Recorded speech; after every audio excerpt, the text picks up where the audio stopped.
السلام علیکم ورحمت الله.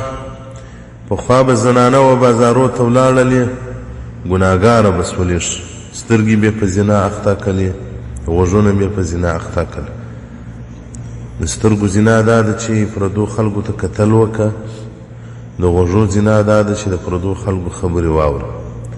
پخوا به یو زنانه بازار ته ولاړه هلته به د دوکاندارانو سره خبرې وکولې دوکاندارانو سره به وغږېدله زنا به اخته سو.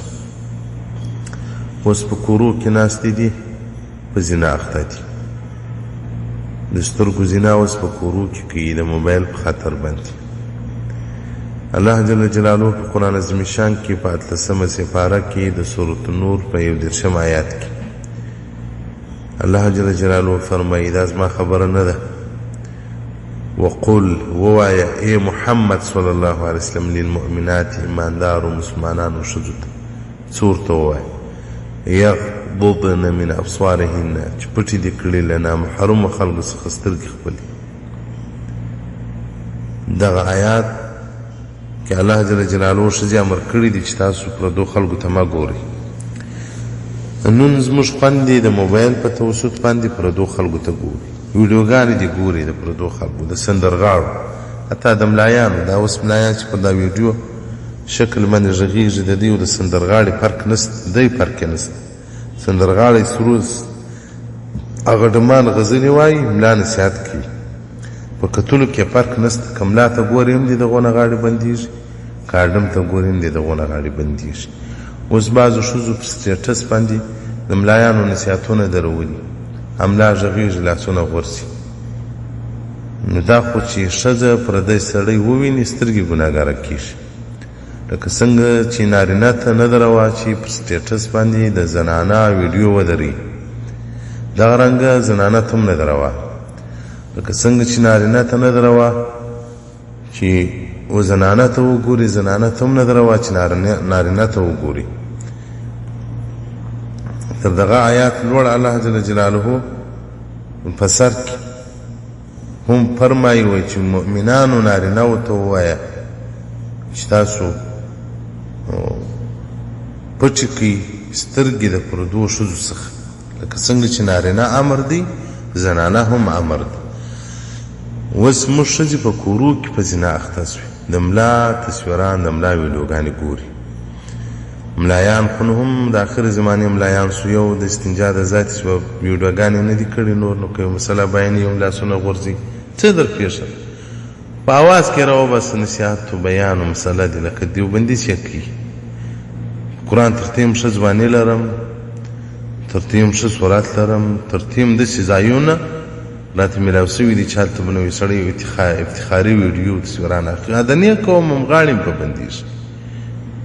ولې زما په ویډیو باندې زه خلک ګناهګار کړم. زما ویډیو راووځي نو خو ښځې به زما ویډیو هم پر سټیټس تروي. او دغه نارینهو ته نو بیا زه اریان یم چې دغه ښځه یې د بل ملا تصویر و یا د یو ډم و د یو بل چا تصویران په سټیټس درولي ویډیوګانې درولي. دغو نارینهو ته زه اریان یم. کوم سبا ښځه د بل چا سره پرته و هم ستا ته بیا فرق نه درکړي. دغه غیرت ته زه اریان یم چې د معاینه د پردو خلکو ویډیوګانې ګوري او ده ته فرق نه ورکوي. نو محترمینو د زنانهو ټلیفونونه مو کنټرول کړئ. د زنانهو ټلیفونونه مو تعقیب کړئ. زنانه مو له ګناهو راوګرځوئ. ته خو ستا ګناه دی عادي ګرځېدلی. پخوا به یو بده ښځه بازار ته ولاړه د ټولو خلکو دا بده ده فاحشه ده. نن زموږ په کورو کې د ښو خلکو ښځې فاحش سوې. په ځان پوهېږو نه په علاقت کې ولیدلي. ربما ډېر ځله رسول الله صلی الله علیه وسلم بارک وایي په آخر د زمانه کې به انسانان له ایمانه ووځي په ځان به خبر نه. هغه اوس زمانه ده خو ګناه اخته یې ګناه یې نه بولي. چېرې دا د پلانکي مولوي صاحب بیان دي که د پلانکي مولوي صاحب بیان دي که د هر چا بیان دي ستا معاینې ته خو یې کتل نه دي روا. خو د هغه د غږ د ملا غږ که په دې نیت واورې چې نصیحت ته یې ځینې زده ویې کړم مسله د ځینې زده ویې کړم مشکل نشته. او ویډیو بیا په څه صورت په کوم صورت روا ده چې تا معاینه او پردي ملا ته ګوري. لږ غیرت وکړه. د پښتنو غیرت هم درسره ولاړ.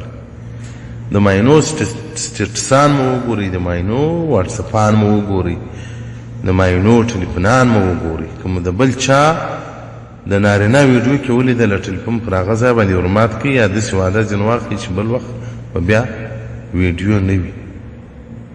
څنګه خوند ورکوي چې تا معاینه پردي چا ته ګوري. نو که هغه خوښ شو نو بیا ستاسې زړه متېږي. نو که څنګه چې نارینه امر دی چې ښځو ته به نه ګوري، ښځو هم په دې امر دی چې نارینه ته به نه ګوري.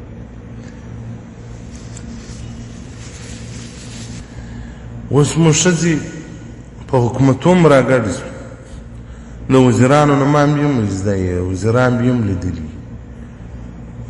نو دا د خدای فضل دی چې زما ویډیوګانې نشته، نو زه به هم ډېرو ښځو لیدلی وای، ډېرو ستاسو مینوګانو به زما ویډیوګانې په سټیټس درولې وای. څه خوشحاله مو کړي، د الله څخه وبېرېږي. بس کم لاس که ښه سړی شو د هغه ویډیو کتل بیا روا دي. نارینه چې هر څونه ښه یې ښځې ته نه ده روا چې هغه ورته وګوري. ښځه چې هر څونه ښه یې اوس په سبا یو سړی راولاړېږي وایي دا دغه ښځه د حرم شریف کې ګرځي طواف کوي، نو زه ورته ګورم. نو چې هر څو ښه سړی سي کتل نه دي ورته روا زنانه ته چې ورته وګوري. نو د ښځو ټلیفونان مو کنټرول کړي، لږ غیرت وکړي، لږ شجاعت وکړي. څوکه صبح څوکه دغه شام چې اخر خرابېږي په نارواو به نور سره اخته سي. د سترګو په زنا مو ټولې ښځې اخته دي، ټولې ښځې هم په کورو کې د سترګو په زنا باندې اخته کړي دي. پردي ملایان دي، پردي غومبر، آیا په سټیټس څوک غزلې دري، څوک پردي تصویران دري. ولا حول ولا قوة الا بالله.